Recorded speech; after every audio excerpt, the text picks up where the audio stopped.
pessoal, bem-vindos a mais um vídeo dessa disciplina de elementos de máquinas. Nós estamos então falando sobre elementos de transmissão. Então vamos aí fazer nesse vídeo uma breve introdução dos principais elementos que a gente vai estar discutindo mais em detalhes, bem rapidamente. Então antes disso, vamos comentar aí sobre duas formas, dois modos de transmissão diferentes, que são possíveis através desses elementos. O primeiro deles, essa transmissão de energia é feita através da forma dos elementos. E ela é conceituada dessa forma porque é exatamente isso. Ela é possível graças ao encaixe da geometria desses elementos. Então, um exemplo disso são as engrenagens. Então, vocês vejam, existem formas diferentes das engrenagens, a gente vai ver isso mais em detalhes. E essas formas, a partir do encaixe da sua superfície, a gente consegue ter a transmissão então, de força e movimento entre elementos diferentes para outras partes do sistema aí.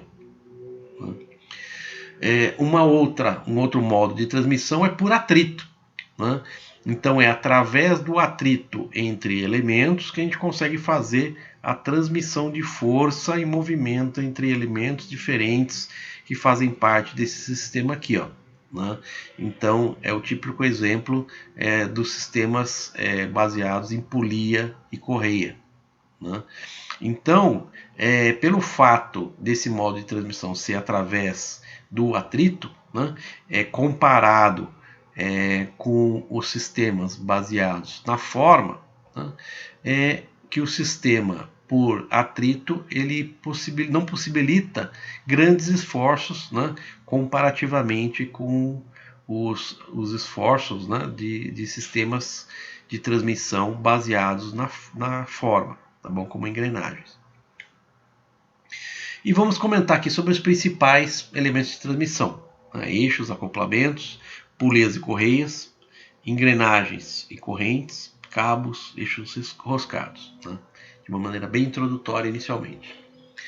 Bom, eixos então são os elementos fundamentais, são os básicos, pois eles servem aí de suporte para outros elementos rotativos, e eles que basicamente vão estar a partir da fonte geradora, transmitindo então o torque e velocidade para outros elementos que vão estar também girando no sistema.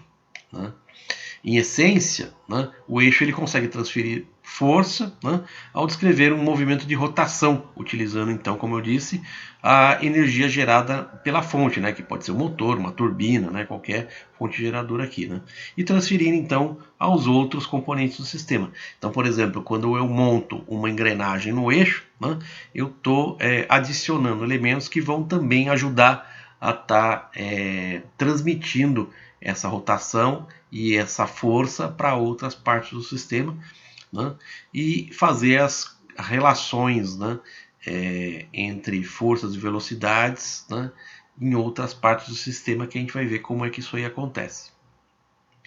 Os acoplamentos são elementos aí que são utilizados para conectar duas máquinas ou sistemas maiores. Então eles promovem aí a transmissão de torque entre eixos coaxiais. Então eixos que estão alinhados, eu posso então transmitir o torque ou então a velocidade e a velocidade para outras partes do sistema que estão alinhados ao eixo motor. Além disso, esses acoplamentos eles possibilitam aí reduzir vibrações no sistema, minimizar ou compensar desalinhamentos eventuais entre eixos, diminuir o efeito de choques que podem estar acontecendo, entre outras coisas, tá bom? Então nesse vídeo aqui a gente mostra como é que é a montagem de um rolamento, de um acoplamento flexível, tá?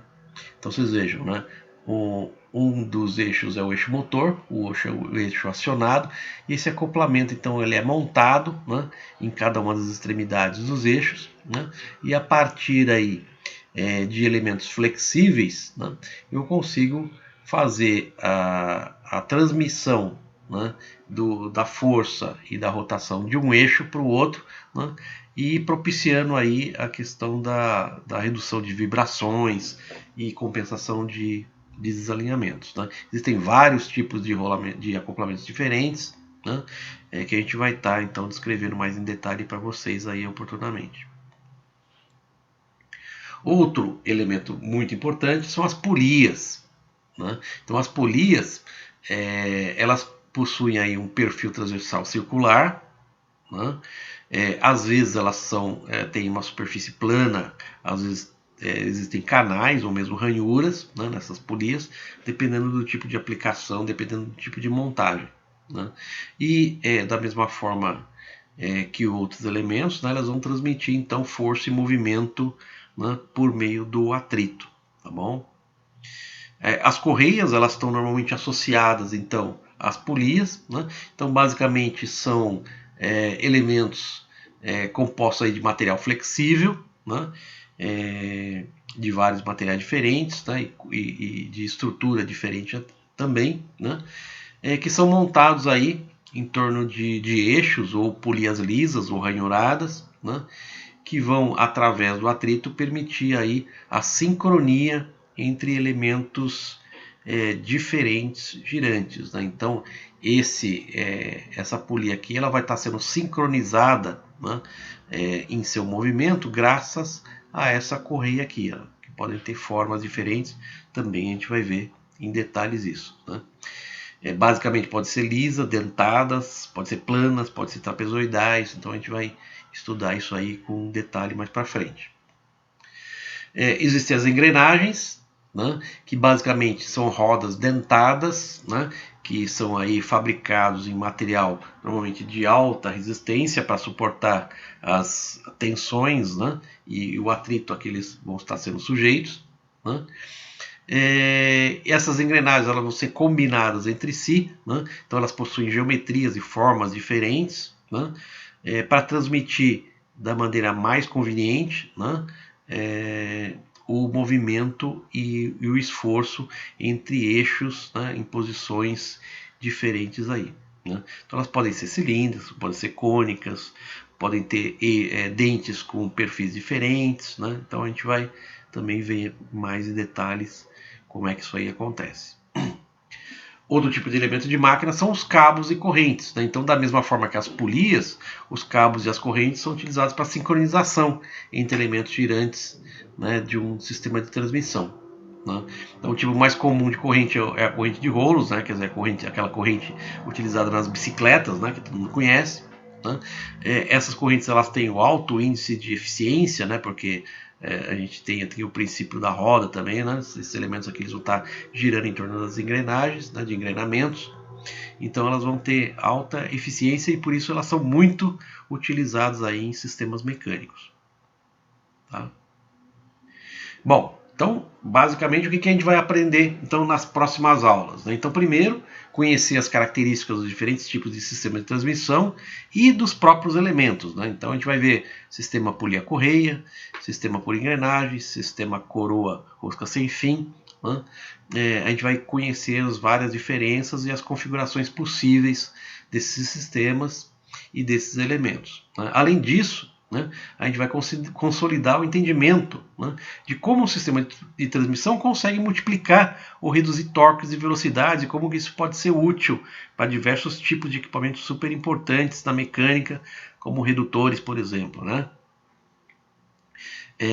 E além disso, né, a gente vai saber determinar as rotações e torques finais em um sistema de transmissão a partir dos dados de entrada, né, como potência de motorização, torque, relações de transmissão. Então vocês vão entender exatamente como funciona, por exemplo, as marchas, né, de um câmbio de bicicleta, né, ou então o sistema de transmissão de um automóvel. Né? Então vocês vão entender de uma vez por todas como é que isso aí funciona e saber até dimensionar, né, esse tipo de relação de transmissão aí. Tá bom? Legal, gente. Então, por hoje é isso nesse vídeo. Né? No próximo vídeo, então, nós vamos iniciar a transmissão por sistema polia-correia. Tá bom? Até o próximo vídeo.